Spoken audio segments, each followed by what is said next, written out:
L'AIPAC, un lobby pro-israélien, remporte les élections américaines. Un mouton, c'est un mouton. Le passage du mouton à la jument. Le Jerusalem Post a écrit que l'AIPAC, le Comité des affaires publiques américano-israélienne, un lobby pro-israélien, a aidé 318 candidats sionistes à gagner jusqu'à présent lors des récentes élections américaines. Ce lobby étranger n'est pas enregistré comme un acte d'enregistrement des agents étrangers, bien qu'il ait une énorme influence sur la politique étrangère et la guerre des États-Unis. L'auteur Walter Hickson affirme que l'AIPAC est le lobby le plus puissant représentant un pays étranger dans toute l'histoire américaine. Il a déclaré que tous les membres du Congrès des deux partis savent que s'ils critiquent Israël, ils seront ciblés pour être remplacés. Il a également déclaré que cette organisation sioniste juive préférait que Trump remporte la présidence parce que Trump est un chèque en blanc et qu'il fera tout qu'Israël demande. Les choix de Trump indiquent une occupation sioniste de l'Amérique. Les prix des produits d'épicerie montent en flèche sous l'administration Biden-Harris. Voilà à quoi ressembleront les épiceries très bientôt. La grande réinitialisation est ici. La pénurie alimentaire deviendra évidente en 2025, en particulier dans tous les pays développés. Le plan consiste à déplacer l'agriculture vers le nord de l'Afrique, la région du Sahel. Ce qui est aujourd'hui un dessert se transformera en terre agricole d'ici quelques années en raison du changement climatique et des investissements de la Russie et de la Chine. Les BRICS ont annulé 20 milliards de dollars de dettes de l'Afrique et ont choqué le FMI. Est-ce la fin du FMI et de la Banque mondiale? La Chine a supprimé les droits de douane sur les produits africains, mais en applique jusqu'à 20% sur les produits de l'Union européenne. Le grand barrage La Renaissance de l'Éthiopie a été construit entre 2011 et 2023. La version officielle est que le barrage a été construit pour soulager la grave pénurie d'énergie de l'Éthiopie et pour exporter de l'électricité vers les pays voisins. En fait, il s'agit de la plus grande centrale hydroélectrique d'Afrique. Comment ont-ils su qu'il y aura autant de pluie dans cette région? Le mal sait. Cet énorme investissement n'a certainement pas été fait au profit des Éthiopiens. Malheureusement, même les individus qui se réveillent ne comprennent pas ce qui se passe. L'humanité est bombardée de tragédies de plus en plus chaque jour. Mais la plupart des gens essayent toujours de trouver une solution à l'intérieur de ce système pourri. L'humanité est dans une impasse monumentale. Ceci est une crise évolutive. C'est la fin de l'espèce humaine, la fin de l'animal intelligent. Chaque individu doit prendre la décision de ne plus participer et d'alimenter cette horrible illusion que nous croyons être notre réalité. Il est temps de rêver très fort à la prochaine étape, la nouvelle espèce déifique. C'est la séparation de moi avec moi-même qui cause la peur. Voilà d'où vient la peur. La peur qui empêche la personne de contacter son bon sens naturel. C'est ainsi qu'il devient disjoncté de son intelligence et de sa raison. Et par conséquent, il est manipulable à volonté de l'extérieur. C'est en maintenant l'être humain dans l'oubli de qui il est, le créateur de l'univers, qu'il se réduit à un mouton peureux qui met sa confiance en ses usurpateurs. Bien joué les autorités extérieures, mais vos beaux jours sont comptés. Ce ne sera plus comme ça. Nous nous engageons à retrouver notre souveraineté intérieure et à lui obéir, car un mouton qui n'a plus peur, ce n'est plus un mouton. Récemment, mon âme m'a poussé avec une intensité extrême et j'ai donc dû l'écouter. J'ai fait face à ma plus grande peur. J'ai quitté ma famille et le monde de l'illusion. La seule façon d'avancer est de sortir de l'illusion, du triangle de l'enfer. Je dois me souvenir de qui je suis et ensuite comprendre que diable suis-je venu faire sur cette terre. J'ai inclus les liens vers ma vidéo. Je suis hors de la matrice. Livret numéro 1 de Personocratia. Évolution vers l'espèce nouvelle. Ce premier livret a été publié en français et en anglais en 2008 et en espagnol en 2009. Diez Guy a mis à jour ce livret en 2020, mais uniquement en français. Afin de partager ces dernières informations, je traduirai la version française de 2020 en anglais et en espagnol. Lorsqu'une page similaire sera disponible dans la version originale, j'inclurai une capture d'écran de cette page ainsi que la version traduite de 2020. Si une page similaire n'est pas disponible, j'inclurai la page française ainsi que la page traduite. Merci de partager ces informations avec les personnes en éveil. Livret numéro 1 de Personocratia, l'évolution vers l'espèce nouvelle, pages 22 et 23. Un mouton, c'est un mouton. Blanc ou noir, un mouton, c'est un mouton. L'être humain ordinaire oscille habituellement entre ces deux vibrations, tantôt l'un, tantôt l'autre, suivant les circonstances du moment. Qu'ont-ils en commun? Les deux sont sous la gouvernance des autorités extérieures. Ils choisissent soit de les respecter, restant dans l'inaction et acceptant des carottes, soit de s'insurger, choisissant la réaction et risquant les coups de bâton.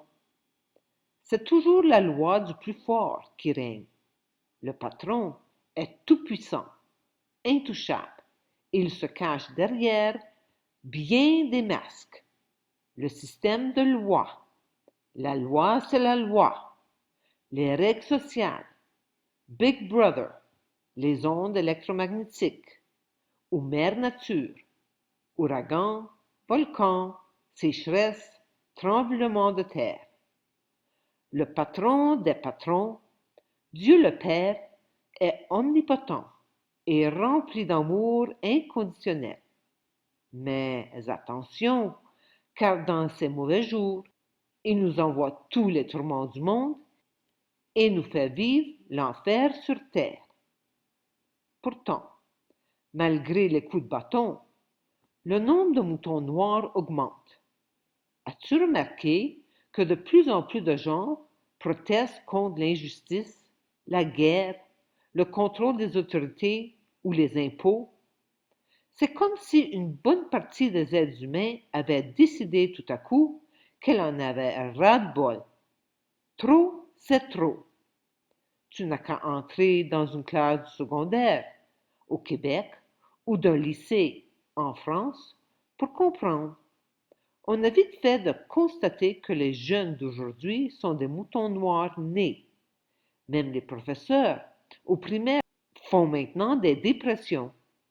Les profs et les parents trouvent la discipline trop difficile à gérer et vont jusqu'à exiger l'utilisation de drogues, Ritalin, pour arriver à domestiquer les enfants. Finalement, on a l'impression que Madame Tout-le-Monde est enfin en train de se réveiller de son inconscience de mouton. Comme disait Pierre Vallière, nous ne sommes pas nés, j'espère, pour former jusqu'à la fin des temps un troupeau impuissant qu'un berger tantôt sanguinaire, tantôt libéral dirige à sa convenance pour les pâturages mécanisés des usines ou vers les abattoirs géostratégiques des champs de bataille. L'humanité d'aujourd'hui peut se comparer à l'adolescente qui veut s'émanciper, se libérer de sa servitude envers papa État. Mais est-elle prête à renoncer au frigo plein, à la lessive faite, au toit sur la tête, à la sécurité, à la retraite, à l'assurance maladie, etc.? Va-t-elle devenir une adulte et s'assumer pour de bon, ou bien se contenter de trouver une autre famille, comme dans le film Tanguy? Seule une résolution ferme permettra la transformation du mouton en jument.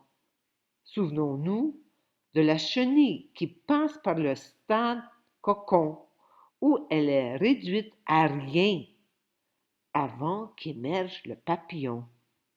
Grâce à notre libre arbitre, cette étape requiert une décision de notre part. C'est cela que nous allons voir avant de faire connaissance avec la jument souveraine et la jument ailée, tous deux conscients de leur vraie nature diétique. Le passage du mouton à la jument. La première véritable prise de conscience est un grand moment. Certaines la vivent intensément une seule fois, comme un réveil brutal, une illumination. Elle se produit spontanément au cours d'expériences telles qu'un voyage astral, une transe spirituelle, une montée de Kundalini, etc. Livret numéro 3. D'autres l'expérimentent petit à petit, comme un sommeil léger entrecoupé de périodes de lucidité. Ces moments d'éveil ne sont que le début de la réalisation profonde que je ne suis pas un animal de troupeau, mais bien autre chose, de tellement plus grand. J'ai alors l'impression d'avoir atteint le nirvana et que le gros du travail est fait. Et non, le travail ne fait que commencer. Il y a 1001 peurs animales encore inscrites dans mes cellules. Il y a le boulot, le patron, la bourse, les enfants, les assurances, la malbouffe, le sexe, l'inceste, les meurtres, le terrorisme, la pollution, tout le bien et le mal. Comment faire pour s'en sortir? C'est la prison millénaire, cette trame de caoutchouc qui recouvre tout et rebondit illico en place quand je me détends un peu. J'ai remarqué qu'aussitôt que je décide de changer, ça dure un moment et puis, bong, tout revient comme avant. Mon ego tire sur la trame et la remet à sa place originale, comme un élastique qui reprend automatiquement sa forme première ou un boomerang qui revient toujours d'où il est parti. Mes habitudes animales recommencent à me hanter comme par enchantement dès que je crois en avoir fini. Finalement, la prise de conscience et la décision, la première, c'est bien, même très bien. Il en faut une, mais il ne faut pas se reposer sur ses lauriers. Ce n'est que le premier trou dans notre trame animale, une minuscule brèche dans le caoutchouc mental. Pour sortir de cette carapace de peur, il reste maintenant à continuer le forage, un trou à la fois, et travailler sur tous les plans, mental, vital et physique. À chaque peur, sa prise de conscience et son renouvellement de décision de transformation à tout prix. Ce n'est pas tout. Reste maintenant à passer à l'action. Chaque peur que j'identifie, que je nomme et que je décide d'éradiquer exige une action pour se dissiper. Ça veut dire transcender la peur en faisant précisément ce dont j'ai peur. C'est l'étape unique de la décision. Une fois que les deux corps, mental et vital, ont acquiescé, la grande résistance à agir vient du corps physique. Ces mémoires de roche du règne minéral le maintiennent dans l'inertie et la passivité. Je tourne en rond. Je reste dans le rond-point et je ne vais nulle part. C'est le moment de faire appel à ma détermination décisionnelle. Je prends mon courage à deux mains et je vainc la peur. Immédiatement, je monte en conscience, prête à amorcer le prochain passage. Allez, au suivant. De l'esclavage du millénaire à la souveraineté individuelle. En Orient, au XXe siècle, Sri Aurobindo et la mère ont découvert et ancré dans l'atmosphère terrestre la conscience de vérité, la conscience supramentale. Une fois bien ancrée, la nouvelle conscience était prête à passer à l'étape suivante, sa vulgarisation et sa propagation. Alors émergea en Occident, au XXIe siècle, Personocratia, le pouvoir de se gouverner de la personne souveraine. Le yoga intégral de Sri Aurobindo va au-delà de la libération individuelle et entreprend une transformation collective sur Terre. Après le décès de Sri Aurobindo, la mère poursuivit leur travail et le 29 février 1956, la conscience supramentale s'ancrait définitivement sur Terre. Un seul regard sincère sur la situation mondiale actuelle suffit à nous convaincre qu'elle a atteint un point de non-retour. L'humanité se dirige vers une impasse monumentale. Cessons de répéter de vieux modes de fonctionnement inefficaces et souffrants. Le moment est venu de rêver très fort à la prochaine étape. Personocratia poursuit la diffusion de la conscience de vérité en Occident. L'unité substantielle remplace la séparation gourou-disciple. À nous toutes de propager la contagion de l'amour. Je suis hors du jeu. Comme Truman dans le film de Truman Show, je tire ma révérence et je laisse le monde de l'illusion. Cette simulation informatique à laquelle j'ai donné l'autorité de gérer ma vie. Je sors du théâtre, où j'ai joué maintes et maintes fois les rôles de disciple, fille, parent, dentiste, entrepreneur, citoyen. Aujourd'hui, je me consacre pleinement et sans limite à diffuser la souveraineté individuelle, la conscience de vérité que j'éprouve depuis 22 ans. Amour infini.